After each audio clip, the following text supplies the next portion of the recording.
वरदं विष्णुं शशिवर्णं चतुर्भुजं प्रसन्नवदनं ध्याये सर्वविघ्नोपशान्तये सदाशिवसमारम्भां शङ्कराचार्यमध्यमाम् अस्मदाचार्यपर्यन्तां वन्दे गुरुपरम्परां नारायणं नमस्कृत्य नरं चैव नरोत्तमं देवीं सरस्वतीं व्यासं ततो जयमुदीरयेत्। సమగ్ర మహాభారత కథాకథనంలో పిల్లల కోసం మహాభారతం అనేటువంటి మన శీర్షిక. ఇందులో భాగంగా ఈరోజు మనం 88వ కథ చెప్పుకుంటున్నాం. వేదవ్యాస మహాభారతం నుంచి కథలు వరుస క్రమంలో చెప్పుకుంటూ వస్తున్నాం గత కొద్ది నెలలుగా. ఆ నేపథ్యంలో ఈరోజు 87 కథలు ఇప్పటికి అయిపోయాయి. ఈరోజు చెప్పుకునేటువంటి కథ చాలా విశిష్టమైనటువంటి కథ, అష్టావక్ర మహర్షి కథ. ఈ కథ నేపథ్యం ఏమిటంటే, పాండవులు వనవాసం చేసేటువంటి సందర్భంలో లోమశుడు ఉన్నటువంటి మహర్షి వాళ్ళ దగ్గరికి వచ్చి, రాయన్లారా మీరు ఇంద్రుడి ఆజ్ఞ ప్రకారం మీరంతా తీర్థయాత్రలు చేయండి చెప్తాడు. అప్పుడు వాళ్ళ తీర్థయాత్రలు బయలుదేరుతారు. తీర్థయాత్రలు బయలుదేరినప్పుడు ఒక్కొక్క స్థలము, ఆ స్థలం యొక్క ప్రాముఖ్యత, ఆ స్థలంలో ఉన్నటువంటి గొప్ప వ్యక్తుల గురించి ఇలాంటివన్నీ చెప్పుకుంటూ లోమశుడు పాండవులను తీసుకుని వెళుతూ సమంగా నది అన్నటువంటి ఒక నది ప్రదేశానికి తీసుకువెళ్తాడు అనమాట. తీసుకువెళ్ళేసి సమంగా నది తీరానికి వెళ్ళినప్పుడు అక్కడ లోమశుడు చెప్తాడు, ధర్మరాజా, ఈ సమంగా నది అన్నటువంటిది చాలా పవిత్రమైనటువంటి నది.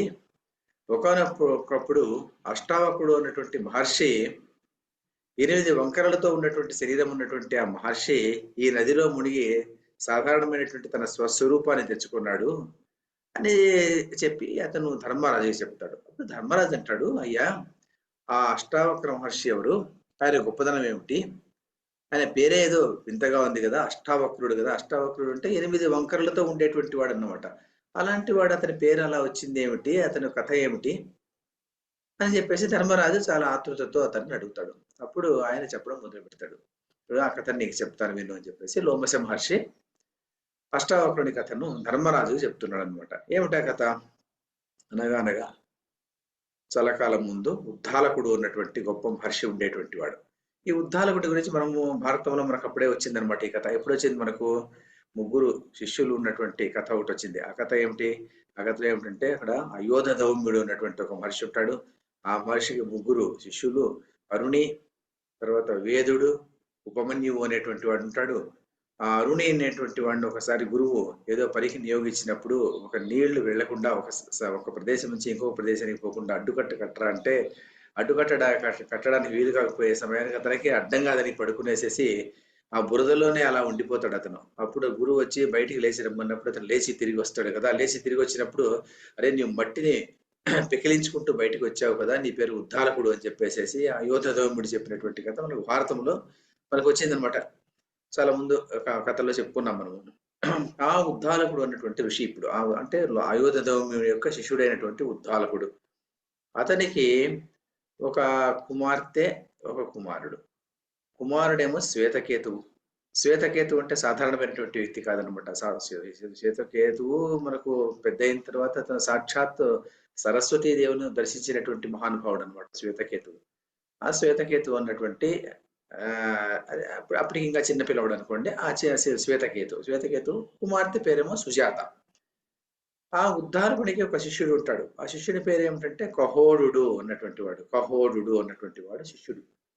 ఆ కహోడు అన్నటువంటి శిష్యుడు చాలా భక్తి శ్రద్ధలతో, అమితమైనటువంటి భక్తితో, విశ్వాసంతో అతని గురువుకు సేవ చేస్తాడు. ఆ గురువు చాలా సంతోషం అయిపోయేసేసి అతను చివరిలో తన యొక్క పీఠాన్ని ఎవరికి ఇవ్వాలి అని ఆలోచించేసి కహోడునికి ఇద్దాం అనుకుంటాడు. అనుకునేసి ఏం చేస్తాడంటే, కహోడునికి తన పీఠాన్ని అప్పగించి అంతేకాకుండా తన కుమార్తె అయినటువంటి సుజాతను అతనికి ఇచ్చి పెళ్లి చేస్తాడు. సుజాతనిచ్చి పెళ్లి చేస్తాడు. కహోడునికి పెళ్లి అయిపోతుంది.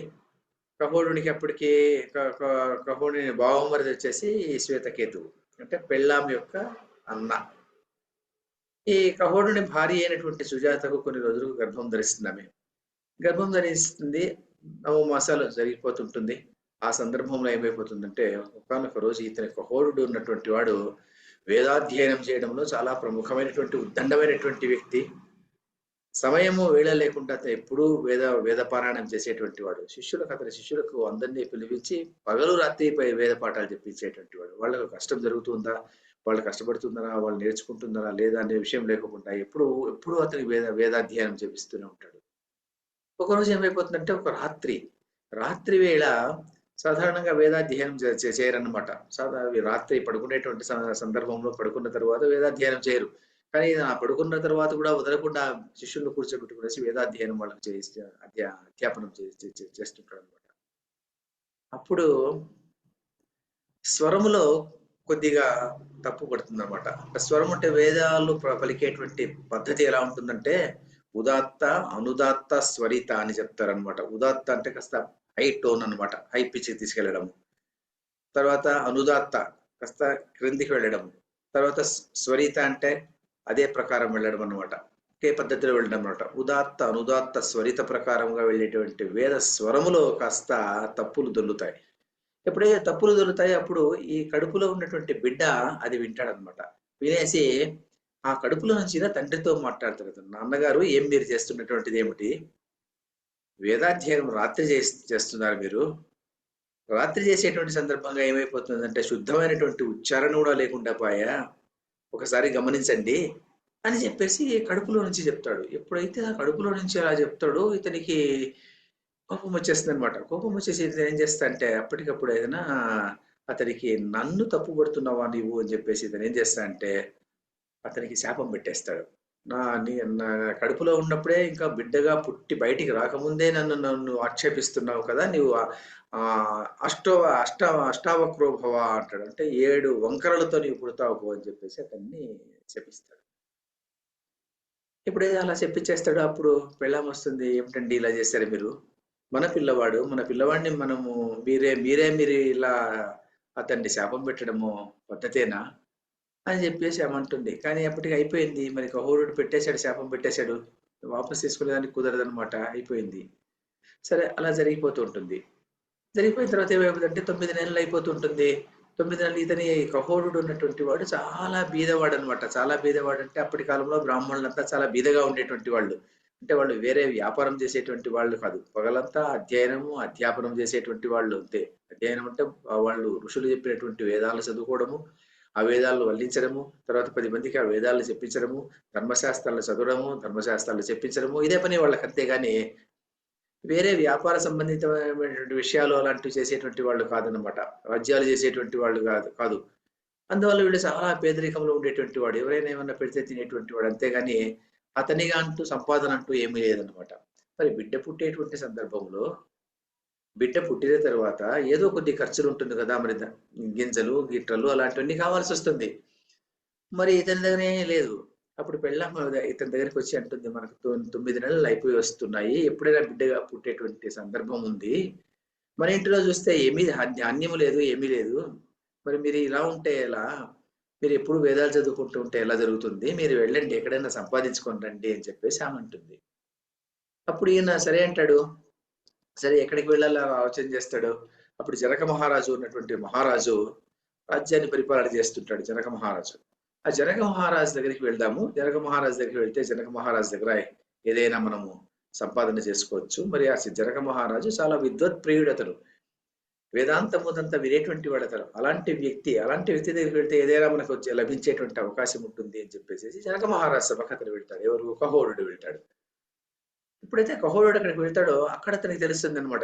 జనక మహారాజు దగ్గర వంది అన్నటువంటి ఒక అసాధారణమైనటువంటి ప్రజ్ఞ ఉన్నటువంటి ఒక వ్యక్తి ఉన్నాడు. మంత్రిగా ఉన్నాడు. ఆయన సభలో ఉన్నటువంటి వాడు ఎవరైనా వచ్చినటువంటి పండితులు వస్తే పండితులతో పరీక్ష చేస్తాడనమాట. పరీక్ష చేస్తాడు. అతను ఏదైనా కొన్ని ప్రశ్నలు అడుగుతాడు. ఇతను ప్రశ్నలు సమాధానం చెప్పాలి. ప్రశ్నలు సమాధానం చెప్పినప్పుడు ఆ ప్రశ్నల్లో సమాధానం చెప్పి నెగ్గినప్పుడు మాత్రమే అతనికి ఏదైనా దొరుకుతుంది. లేకపోతే ఏం దొరకదనమాట. ఆ నియమం అన్నమాట. ఇంకోటి ఏమిటంటే అవన్నీ ఇంకోటి కూడా చెప్పింటాడనమాట. నేను పెట్టినటువంటి పరీక్షలో ఎవరు నెగ్గుతారో, నెగ్గినాడా అపారమైనటువంటి ధనరాశి అతనికి ఇస్తాము. ఓడిపోయాడా, ఓడిపోయినటువంటి వాడిని నేను నదిలో ముంచేస్తాను అని చెప్పేసి, అతను నీటిలో ముంచి వేస్తాను అని చెప్పేసి అతను ఒక నియమం పెట్టింటాడు వంది. ఈ కహోరుడు అందుకు ఒప్పుకుంటాడు. ఎందుకంటే కహోరుడు తనపై తనకు ఆత్మవిశ్వాసం చాలా ఉంటుంది. అందువల్ల ఇతను ఒప్పుకుంటాడు. ఒప్పుకునేసేసి అక్కడికి వెళ్తాడు. వెళ్ళి సభలో కూర్చుంటారు. కానీ వంది చేతిలో అనాయాసంగా అతను ఓడిపోతాడు అనమాట. కహోరుడు ఓడిపోతాడు. ఎప్పుడైతే కహోరుడు ఓడిపోతాడో అతను ఏం చేస్తాడంటే ఆ వంది కహోరుడిని నీటిలో ముంచి వేసేస్తాడు. అలా ఎంతో మందిని అతను ముంచి వేసింటాడు అనమాట. అప్పుడు ఏమైపోతుందంటే ఆ వార్త అలా అలా వచ్చి ఉద్దాలకునికి తెలుస్తుంది. ఉద్దాలకుడు ఎవరు? కహోరుడి యొక్క మామగారు. అంటే సుజాత యొక్క తండ్రి అతను.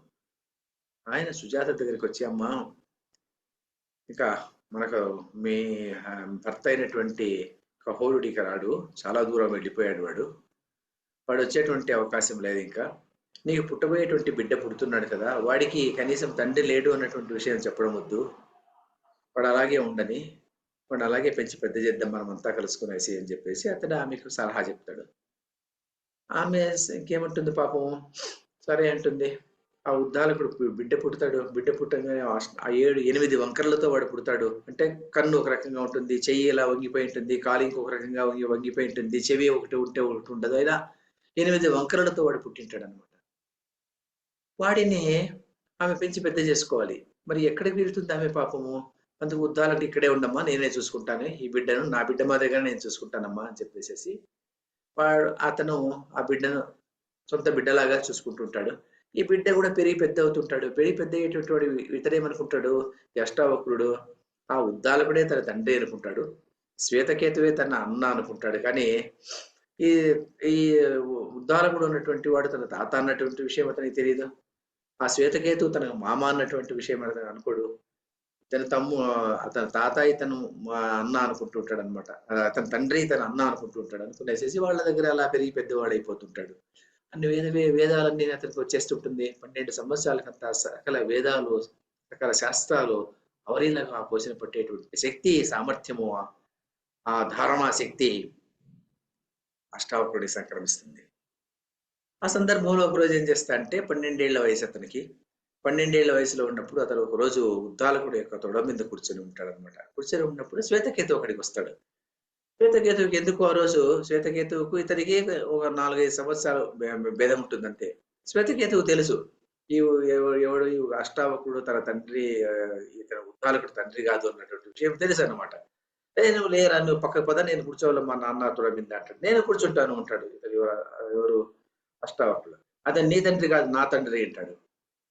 ఎప్పుడైతే అలా అన్నాడో, అయితే చిన్న పిల్లవాళ్ళు కదా, చిన్న పిల్లవాడు ఉన్నప్పుడు ఈ కొట్లాడుకుంటూనే ఉంటుంది. పెద్ద అయిన తర్వాత అతను అదే శ్వేతకేతువు సాక్షాత్ సరస్వతీ దేవుడు సాక్షాత్కారం చేసుకున్నటువంటి గొప్ప వ్యక్తి అతను.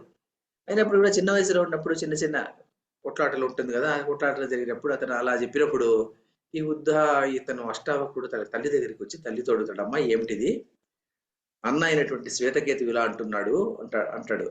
అప్పుడు ఆమె నిజం చెప్పాల్సి వస్తుంది. శ్వేతకేతువు నీ అన్న కాదు నాయన, మీ మామతను, నా తమ్ముడు వాడు అని ఉన్నదంతా చెప్తుందనమాట. మీ నాన్న ఇలా కహోలుడు ఉండేటువంటి వాడు, ఆయన వంది చేతిలో ఓడిపోయాడు, వంది నీటిలో ముంచేశాడు అనేటువంటి విషయం మాకు తెలిసింది, నీకు ఇన్ని రోజులు చెప్పకుండా ఉన్నాము అని చెప్పేసి అతను చెప్తాడు. అప్పుడు అతనికి చాలా ఆగ్రహం వస్తుందన్నమాట. ఎవరికి? అష్టావక్రుడికి.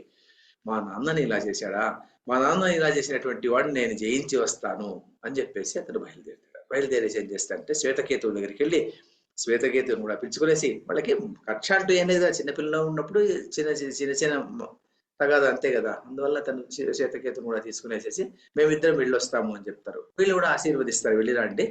ఎందుకంటే అష్టావకుడి మీద అంత నమ్మకం ఉంటుంది వీళ్ళకి కూడాను. అష్టావకుడు తర్వాత శ్వేతకేతువు ఇద్దరు జనమేజయుని యొక్క ఆస్థానానికి వెళ్ళాలి నిర్ణయం చేసుకునేసి జనమేజయ యొక్క రాజ్యానికి ప్రవేశిస్తారు. ఎప్పుడైతే రాజ్యానికి ప్రవేశిస్తారో ఆ రోజు అనుకోకుండా రాజు ఒక ఏనుగు మీద ఉత్సవంలో వస్తుంటాడు అనమాట. వచ్చేటువంటి సందర్భంలో ఆ దారికి సమీపంలోకి వీళ్ళిద్దరు వస్తారు. వచ్చినప్పుడు రాజు అలా వెళ్తుంటాడు. అప్పుడు ఇతను అంటాడు, అష్టావకుడు అంటాడు, మహారాజా, సన్మార్గులైనటువంటి రాజు నిజంగానే అయితే గాన రాజు వచ్చేటువంటి దారిలో అక్కడ ఎవడైనా అంధుడు గాని, చెవిటివాడు గాని, లేకుంటే భారం మోసేటువంటి వాడు గాని, లేకుంటే ఒక స్త్రీ గాని, లేకుంటే వేదాధ్యయనం చేసినటువంటి వాడు గాని, ఎవరైనా బ్రాహ్మణుడు గాని అలాంటి వాడు అడ్డు వస్తే రాజు కూడా దారి తీవాలి అని ఉంది కదా, మరి మేము సద్బ్రాహ్మణుడు వేదాధ్యయనం చేసినటువంటి వాళ్ళు, అలాంటి వాళ్ళు నీ దారికి అడ్డంగా వచ్చాము, మాకు నీవు దారి ఇవ్వాలి కదా, మరి నీవు ఏనుగు మీద వెళ్తున్నావు కదా అని చెప్పి ప్రశ్నిస్తున్నాడు. రాజును ప్రశ్నిస్తాడు. రాజు జనక మహారాజు ఎంత గొప్పవాడంటే అతనికి అహంభావం అన్నటువంటిది లేదన్నమాట. జనక మహారాజుకు అహంభావము ఉన్నటువంటిదే లేనటువంటి వాడు అతను. అతను నీవు చెప్పేది నిజమే. నేను ఇంద్రుడైనప్పటికీ కూడాను సద్బ్రాహ్మణులు గౌరవించాల్సిందే. కాబట్టి నేను వేదం చదువుకున్నటువంటి వాడు, అతను వేదం చదువుకున్నటువంటి వాడిని గౌరవించాలి.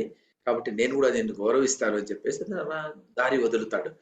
దారి వదులుతాడు. వీళ్ళు రాజ్య సభాభవనం వైపుకు వెళ్ళిపోతారనమాట. తర్వాత జనక మహారాజు కూడా సభలోకి వచ్చేస్తాడనమాట. సభలోకి వచ్చిన తర్వాత వీళ్ళు సభలోకి ప్రవేశించాలి. ఇప్పుడు సభలోకి ప్రవేశించే సందర్భంలో ఏమైపోతుందంటే అక్కడ ద్వారపాలకులు ఉంటారు. ద్వారపాలకులు వీళ్ళని వదలరు అనమాట లోపలికి. అష్టావకుడు తర్వాత శ్వేతకేతు ఇద్దరు వస్తారు.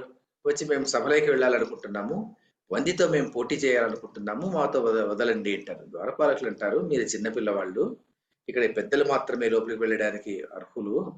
లోపల వయోవృద్ధులైనటువంటి వాళ్ళు, వేదాలు అధ్యయనం చేసినటువంటి వాళ్ళు, అలాంటి వాళ్ళు గొప్ప యజ్ఞం జరుగుతుంది లోపల. ఆ యజ్ఞంలో పాల్గొనడానికి వాళ్ళు మాత్రమే ప్రవేశానికి అర్హులు, పిల్లలకు ప్రవేశం లేదు అంటారు ఇక్కడ. అప్పుడు వీడు అష్టావకుడు అంటాడు అనమాట, ద్వారపాలకులారా మీరు చెప్పింది నిజమే. అయితే మేము వేద అధ్యయనం చేసినటువంటి వాళ్ళము, బ్రహ్మచర్య వ్రత నియమాలు పఠిస్తున్నటువంటి వాళ్ళము, మేము జ్ఞానవృద్ధులం మేము, కాబట్టి మమ్మల్ని వదులు ఉంటారు. అంటే అప్పుడు ద్వారపాలకులు అంటారు, మీరు అనవసరంగా అహంభావంతో మిట్టిబడిపోతున్నారు. మీరు లోపల ఉన్నటువంటిది ఎలాంటి వాళ్ళు ఉన్నటువంటిది శక్తి, వాళ్ళ శక్తి మీకు తెలియదు. వంది అన్నటువంటి గొప్ప వ్యక్తి ఆ లోపల ఉన్నాడు. ఆ వంది ఎలాంటి వాడంటే ఎంతో మంది వేదాలు వల్లించినటువంటి వాళ్ళను, వేద జ్ఞానం ఉన్నటువంటి వాళ్ళను ఓడించినటువంటి గొప్ప వ్యక్తి అతను. మీరు బాలురు అన్న విషయం మీరు మర్చిపోకండి అని చెప్పేసి వాళ్ళు అంటారు. అప్పుడు వీళ్ళు అంటారు, అష్టావకుడు అంటాడు, అలా కాదు, మీరేమనుకుంటున్నారంటే ఏదో నెరిసినటువంటి జుట్టు, పెరిగినటువంటి వయస్సు, బలిసినటువంటి దేహము, ఇలాంటిది ఉన్నటువంటి వాళ్ళే పెద్దవాళ్ళు మీరు అనుకుంటున్నారు. కానీ పెద్దతనాన్ని నిర్ణయించేది అది కాదు, జ్ఞానం మాత్రమే నిర్ణయిస్తుంది. మాకు జ్ఞానం ఉంది కాబట్టి మమ్మల్ని వదలండి అంటాడు. అప్పుడు ద్వారపాలకులు అయితే సరే మేము పరీక్ష చేస్తాం మిమ్మల్ని అని చెప్పి వాళ్ళు కొన్ని ప్రశ్నలు అడగడం మొదలు పెడతారు. ద్వారపాలకులు కూడా అంత శక్తి ఉండేటువంటిది అనమాట. ఆ కాలంలో జనక మహారాజు దగ్గర ఉన్నటువంటి ద్వారపాలకులకు కూడాను వేదాలు అవన్నీ అన్ని అన్ని వాటి మీద అంత సమగ్రమైనటువంటి అవగాహన ఉండేటువంటిది అనమాట. వాళ్ళు కొన్ని ప్రశ్నలు వేస్తారు. ఆ ప్రశ్నలకు వీళ్ళకి అవలీలగా సమాధానం చెప్తారు.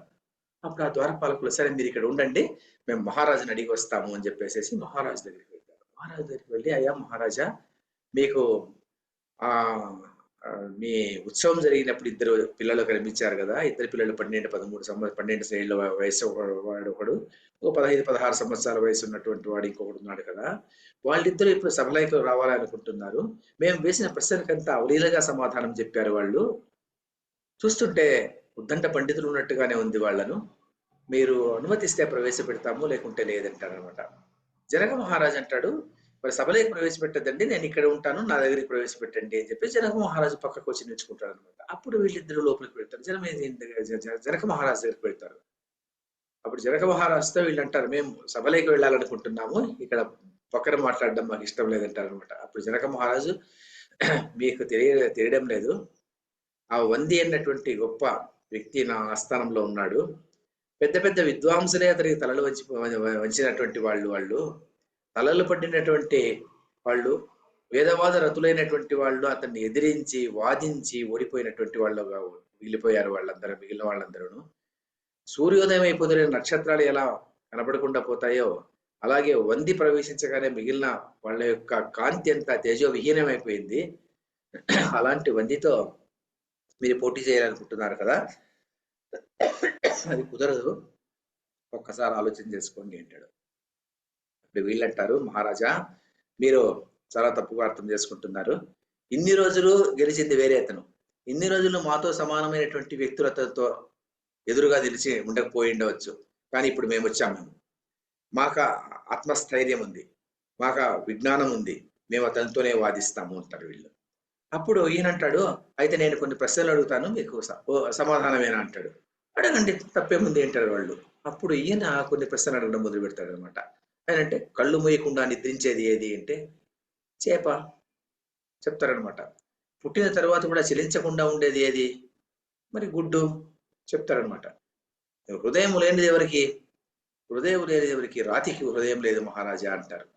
మరి వేగం చేత పెరిగేది ఏంటిది, వేగం ఉన్నప్పుడు పెరిగేటువంటిది ఏది? నది. ఇలా ఆయన ప్రశ్నలు అడిగిన ప్రశ్నలన్నిటికీ నేను సమాధానం చెప్పడం మొదలు పెడతాననమాట. అంటే దీని ఆలోచన లేకుండా అప్పటికప్పుడు సమాధానం చెప్పాలన్నమాట వీటన్నిటికీను. ఏదో నేను ఆలోచన చేసుకుంటాను, కాసేపు తర్వాత నేను చెప్తాను అన్నటువంటి విషయం కాదు. ఎప్పటికప్పుడు అంత జ్ఞానం ఉండాలన్నమాట.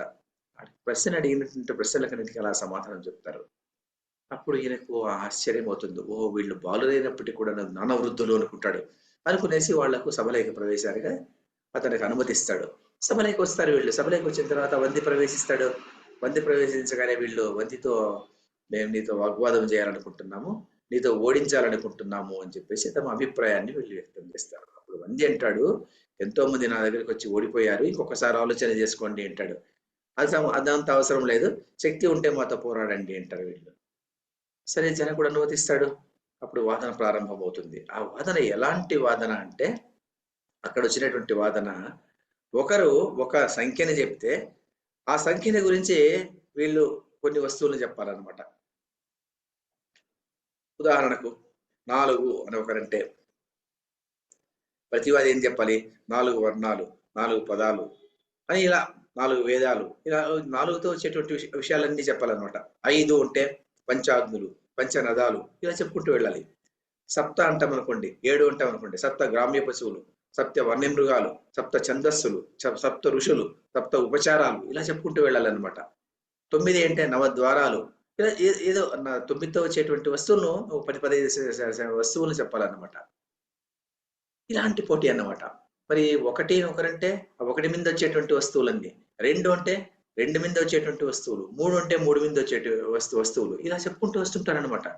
13, 14, 15 వరకు వస్తారన్న తర్వాత ఏమైపోతుందంటే అష్టావక్రుడేమో చెప్తూనే ఉంటాడు. ఏ సంఖ్య అడిగితే ఆ సంఖ్యకి చెప్తూనే ఉంటాడు. కానీ 14, 15కి వచ్చిన తర్వాత ఆ వస్తువులు చెప్పడం చాలా కష్టమైపోతుందనమాట. 14 సంఖ్యతో వచ్చేటువంటి వస్తువులు కొన్ని చెప్పాలి. అప్పుడు ఇతను వంది అన్నటువంటి ఆ వ్యక్తి అతను చెప్పలేకుండా పోవటం అన్నటువంటిది సభాసదులంతా వీక్షిస్తారనమాట. మౌనమే అతని ఓటమిగా తీర్మానించబడుతుంది. ఓడిపోతాడు అతను. ఎప్పుడైతే ఓడిపోతాడో అప్పుడు అష్టావక్రుడు గెలిచినట్టుగా రాజు అతను చెప్తాడనమాట. మా అష్టావక్రుడు గెలిచాడు, వంది ఓడిపోయాడు అని చెప్తాడు. అప్పుడు అష్టావక్రుడు ముందుకు వచ్చి చెప్తాడు, మహారాజా ఇన్ని రోజులు మీ వంది అన్నటువంటి వ్యక్తి ఎంతో మంది వేదాలు చదువుకున్నటువంటి వాళ్లను నీటిలో ముంచివేశాడు కదా, మరి ఈ రోజు నేను ఇతని నీటిలో ముంచాలనుకుంటున్నాను, నాకు అనుజ్ఞ ఇవ్వండి అని అతను అంటాడనమాట. అంటే అప్పుడు అతను వంది అంటాడు, అష్టావక్ర నీవు చెప్పింది నిజమే, కాదనడం లేదు. నీకు ఆ కోపం ఉండడం కూడా సహజమే, నేను ఒప్పుకుంటున్నాను. అయినప్పటికీ కూడాను ఒక విషయం విను, నేను వరుణదేవుని యొక్క పుత్రుడు. నీవు నీటిలో ముంచితే నాకేమీ అవ్వదు, ఎందుకంటే మా నాన్ననే నీటి దేవత. కానీ నేను ఎందుకు ముంచాను అంటే ఇన్ని రోజులు నేను ఏదో ముంచి వాళ్ళని చంపాలని ముంచలేదు. నేను మా నాన్న వరుణలోకంలో గొప్ప యజ్ఞం చేస్తున్నాడు. వరుణదేవుడు గొప్ప యజ్ఞం చేస్తున్నాడు. దానికి కావలసినటువంటి ఋత్విజులు అంటే బ్రాహ్మణులు కావాలి కదా, వాళ్ళ ఋత్విజులు వేదం బాగా చెప్పేటువంటి వాళ్ళు కావాలి. వాళ్ళ కోసం అతను ఎంతమంది వచ్చినప్పటికీ కూడా అతనికి కావలసినటువంటి అవసరం ఉంది. అందువల్ల నా దగ్గరికి వచ్చి నా వరకు వచ్చారంటే ముందు ద్వారపాలకులను గెలవాలి, తర్వాత జనక మహారాజు అడిగినటువంటి ప్రశ్నలు గెలవాలి, తర్వాత నా దగ్గరికి రావాలి, నాతో నేను అప్పుడే నిర్ణయం చేస్తారనమాట వీడికి ఎంత నా శక్తి సామర్థ్యం ఉంది అనేసి. అలాంటి వాడిని నేను తీసుకెళ్ళేసి అక్కడ ముంచేస్తున్నాను. ముంచినటువంటి ప్రతి వ్యక్తి కూడాను వరుణలోకానికి వెళ్ళి అక్కడ ఋత్విజులుగా ఉండి ఇన్ని రోజులు యాగం చేశారు. యాగం అయిపోయేటువంటి పరిస్థితి వచ్చింది. 12 సంవత్సరాలు యాగం జరిగింది. 12 ఏళ్ళు అయిపోయిన తర్వాత యాగం పరిసమాప్తం అయిపోయింది. ఇప్పుడు వాళ్ళు వస్తుంటారు. మీ నాన్నని దగ్గరికి తీసుకొని వచ్చేటువంటి బాధ్యత నాది అని చెప్పేసి అతను చెప్తాడనమాట. అందరికి ఆశ్చర్యం అయిపోతుంది. ప్రతి ఒక్కరు ఇన్ని రోజులు ఏమనుకుంటుంటారు, వంది వాళ్ళని చంపేస్తున్నాడు అనుకుంటుంటారు. కానీ వంది చంపడం లేదనమాట. వంది వాళ్ళని నీటిలో ముంచేసినట్టుగా ముంచుతున్నాడు. కానీ ముంచినటువంటి ప్రతి వ్యక్తి అక్కడికి వెళ్ళి తర్వాత వాపసు వస్తున్నారనమాట. అప్పుడు అలా వాళ్ళు మాట్లాడుకునేటువంటి సమయంలోనే ఆ నది దగ్గరికి వెళ్తారు. నది దగ్గరికి వెళ్ళేపాటికి ఆ నదిలో నుంచి ఇంతకు ముందు వంది ముంచినటువంటి బ్రాహ్మణులంతా ఋత్విజులందరూ ఆ తేజస్సుతో బయటికి వస్తారనమాట.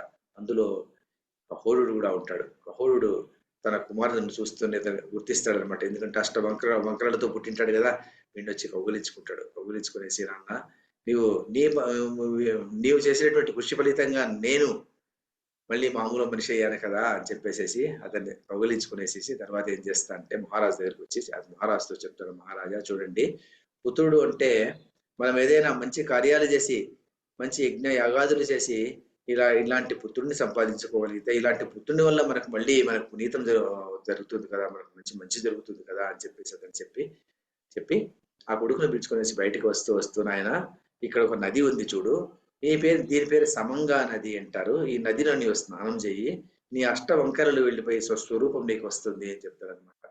అప్పుడు ఇతను వెళ్ళి ఆ సమంగా నదిలో స్నానం చేస్తాడు. స్నానం చేసేపటికి ఇతనికి ఏమైపోతుందంటే, అతనికి మళ్ళీ మామూలు దేహంతో వచ్చేస్తుంది అనమాట. అష్టావక్రుడు, వంకరలు లేకుండా ఉన్నటువంటి అష్టావక్రుడు మళ్ళీ అక్కడ ప్రత్యక్షమవుతాడు అనమాట. ఇది అష్టావక్రుని యొక్క కథ అన్నమాట. ఈ కథను ఆ ధర్మరాజుకు లోమశుడు చెప్తాడు.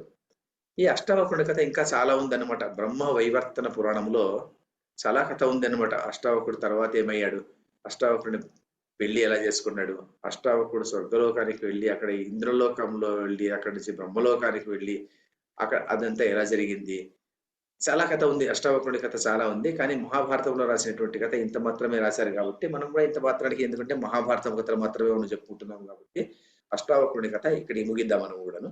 మరి ఈ అష్టావక్రుడి కథలో చాలా తెలుసుకోవాల్సినటువంటి విషయాలు ఏమిటంటే, ఇక్కడ ఒకటి ఏమిటంటే, కోపము అన్నటువంటిది ఎంత దుర్భరమైనది అన్నది.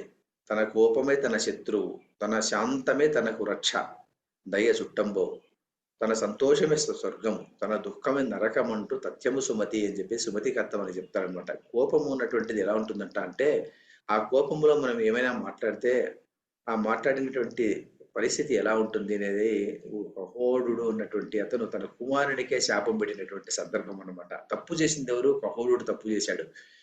వేదాలు ఉన్నటువంటిది ఎలా చెప్పించాలంటే, వేద అధ్యయనం ఉన్నటువంటిది ఎలా ఉంటుందంటే, అధ్యయనానికి కొన్ని ఈ దినాల్లో వేదాధ్యయనం చేయకూడదు, ఈ సమయాల్లో వేదాధ్యయనం చేయకూడదు అని నిబంధనలు ఉన్నాయన్నమాట కొన్ని. అందువల్లనే అనధ్యయన దినాలు కూడా అంటాం అనమాట. మా సాధారణంగా పాడ్యమి, అష్టమి, చతుర్దశి, అమావాస్య, పౌర్ణమి ఇలాంటి దానిలో వేదాధ్యయనం చేసేటువంటి వాళ్ళు కాదన్నమాట పూర్వకాలంలో. కానీ ఇప్పుడు అలా చేసుకుని వెళ్తున్నారు, అదే వేరే విషయం. కానీ ఆ కాలంలో ఎందుకు అన్నధ్యయన దినాలు ఉండేది? మనకి ఇప్పట్లో మనకు హాలిడేస్ అని చెప్పుకుంటున్నాం కదా, కొన్ని దినాల్లో పిల్లలను వదిలేయాలన్నమాట. వాళ్ళు స్వయంగా ఆలోచన చేసుకునే దానికోసం వాళ్ళని వదిలిపెట్టాలన్నమాట. మనకి ఇప్పుడు ఆదివారం ఒక సెలవు, తర్వాత ఇంకేదో ఒక రోజు ఒక సెలవు అలా ఉంటుంది కదా మనకు. అప్పుడు కూడా అనధ్యయన దినములు అని చెప్పేసి ఆ రోజు అధ్యయనం చేసేటువంటి అవసరం లేదు అని చెప్పేసి వదిలేసేటువంటి వాళ్ళు అన్నమాట. వదిలేసినటువంటి సందర్భంలో వాళ్ళు వేరే పనులు వాళ్ళు చేసుకోవడము, తర్వాత ఏదైనా ఆలోచన చేసుకోవడానికి అవకాశం దొరికేటువంటిది అనమాట. మిగిలిన రోజులంతా వేదాధ్యయనం చేసేటువంటి వాళ్ళు. అలాగే కొన్ని సమయాలు కూడా, ఏదో ఉదయం బ్రాహ్మీ ముహూర్తంలో వేదాధ్యయనం చేసుకోవాలి, తర్వాత ఏదో సమయంలో చేసుకోకూడదు, ఇలా ఉంటుందన్నమాట. అలాంటి నియమాన్ని ఉల్లంఘించి కహోరుడు ఏం చేశాడు, రాత్రి పొద్దు కూడా అతను వేదాధ్యయనం చేసేటువంటి వాడు, వేదాధ్యాపనం చేసేటువంటి వాడు. అందువల్ల ఏమైపోయింది, స్వరములో మార్పు వచ్చింది. స్వరము సరిగా చెప్పాలన్నమాట. ఈ ఉదాత్త అనుదాత్త స్వరితాలను మనం అతిక్రమించి వేదాలను చెప్తే ఏమైపోతుందంటే ఒక్కొక్కప్పుడు వేదం యొక్క విపరీతమైనటువంటి దాని యొక్క ప్రభావం మన మీద పడుతుంది అని కూడాను చెప్పేటువంటి వాళ్ళు అనమాట. అందువల్ల ఎప్పుడైతే తప్పు చెప్తున్నాడో అప్పుడు అతను చెప్పాడనమాట, కుమారుడు కొడుకు గర్భంలో ఉన్నటువంటి శిశువు అలా చెప్పాడు. చెప్పినప్పుడు ఇతనికి ఏమైపోయింది, కోపం వచ్చేసి తన కొడుకునే తను శాపం పెట్టడం జరిగింది అనమాట. తన కోపమే తన శత్రువు అనేది అందుకోసమే అనమాట. కోపం అన్నటువంటిది చాలా తగ్గించాలి అనేటువంటిది చాలా ముఖ్యమైనటువంటి అంశము ఈ కథలో తెలుస్తుంది అనమాట. తర్వాత రెండవ విషయం ఏమిటంటే, సాధారణంగా అంటుంటారు ఏమిటంటే, ఇది గర్భంలో ఉన్నటువంటి శిశువు తండ్రి చెప్పేటువంటి వేదాలను వినడం ఏమిటి, విన్నటువంటి తండ్రి యొక్క ఉచ్చారణను తప్పుపట్టడం ఏమిటి, పిల్లలకి అదంతా సాధ్యమా అని అంటుంటారనమాట. ఇది సాధారణంగా ఎలా ఉంటుందంటే, మహాభారతంలోను రామాయణంలోను ఇలాంటి గాథల్లో మనకు చాలా సందర్భాల్లో మనకు కొన్ని కథలు కనిపిస్తాయి అనమాట. ఆ కథల్లో బాలుడుగా, అంటే బాలుడు ఎప్పుడు పుట్టాడు బాలుడు అంటే, మరి పుట్టుక అన్నటువంటిది లేదన్నమాట. పుట్టుక అన్నటువంటిది ఎప్పుడు వస్తుంది? పుట్టుక అంటే మనం ఏమనుకుంటున్నామంటే, ఏదో ఆ రోజు ఆ డెలివరీ అయిన రోజు అది పుట్టుక అనుకుంటున్నాము. కానీ తల్లి గర్భంలో ఎప్పుడో పుట్టుక జరిగిపోయి ఉంటుంది అనమాట. ఆ పుట్టుక తిథి నిర్ణయించడం చాలా కష్టం అనమాట. పుట్టుక అన్నటువంటిది ఎప్పుడో అక్కడ జరిగిపోయి ఉంటుంది అనమాట. అలాంటి దాన్ని అప్పటి నుంచినే వాళ్ళకి అవగాహన శక్తి, గ్రహణ శక్తి, ధారణ శక్తి వాళ్ళకు ఉంటుందన్నమాట. అప్పటి నుంచినే ఉంటుంది. అందువల్లనే మనకు కొన్ని కథల్లో అభిమన్యుడి కథ, తీసుకుందాం. అభిమన్యుని కథనంలో అభిమన్యునికి మరి చిన్నప్పుడే తండ్రి చెప్పేటువంటి పద్మవ్యూహంలోకి వెళ్ళడం ఉన్నటువంటి విషయం అతనికి తెలిసింది అని కథ మనకు భారతంలో కనిపిస్తుంది.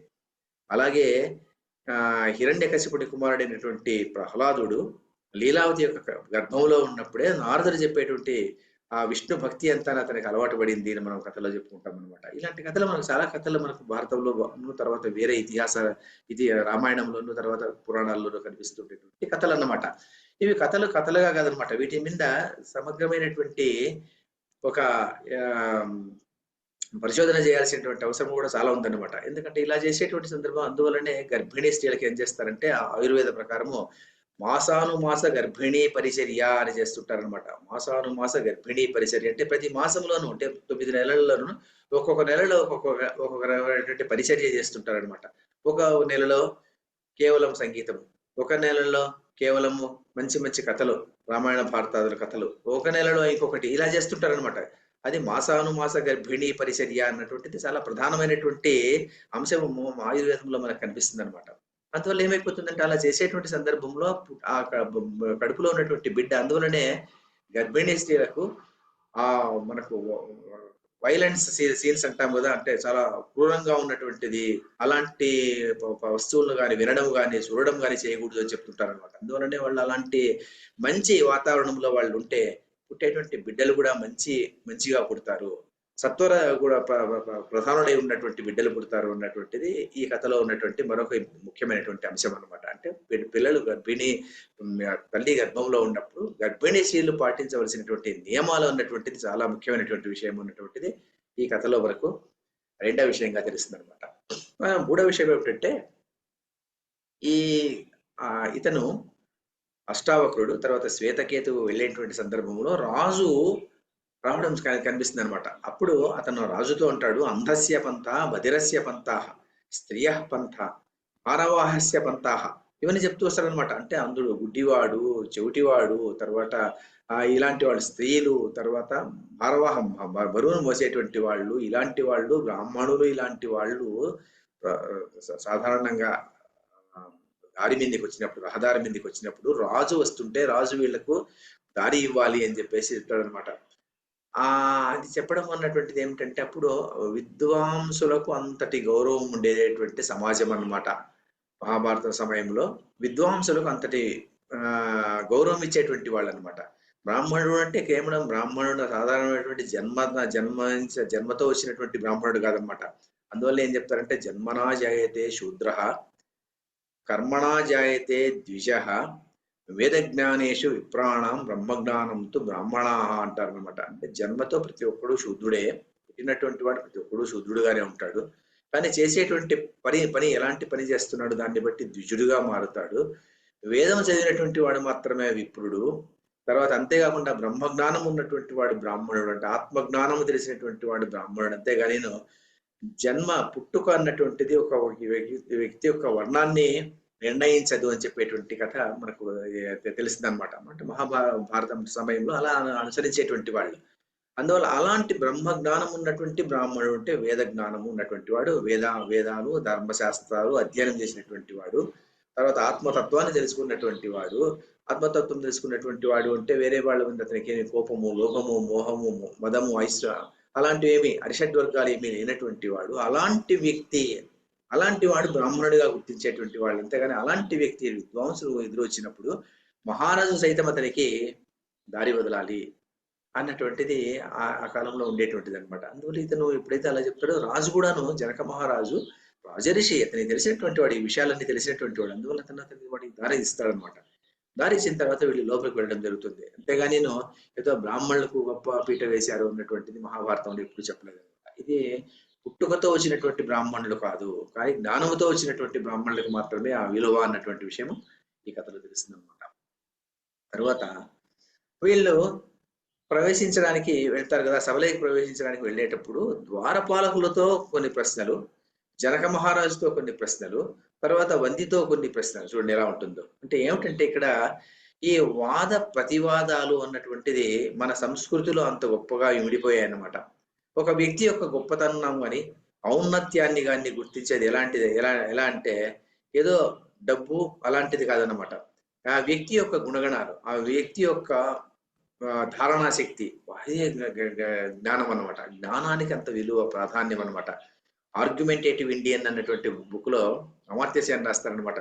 మన కల్చర్ లో ఏముంది అంటే, మన సంప్రదాయంలో ఏముంది అంటే, ఈ వాదము అన్నటువంటిది చాలా ప్రసిద్ధమైనటువంటిది. భారతదేశంలో ఉన్నటువంటి గొప్ప సంస్కారం అన్నమాట. వాదం ఉంటే అందులో తప్పేం లేదనమాట.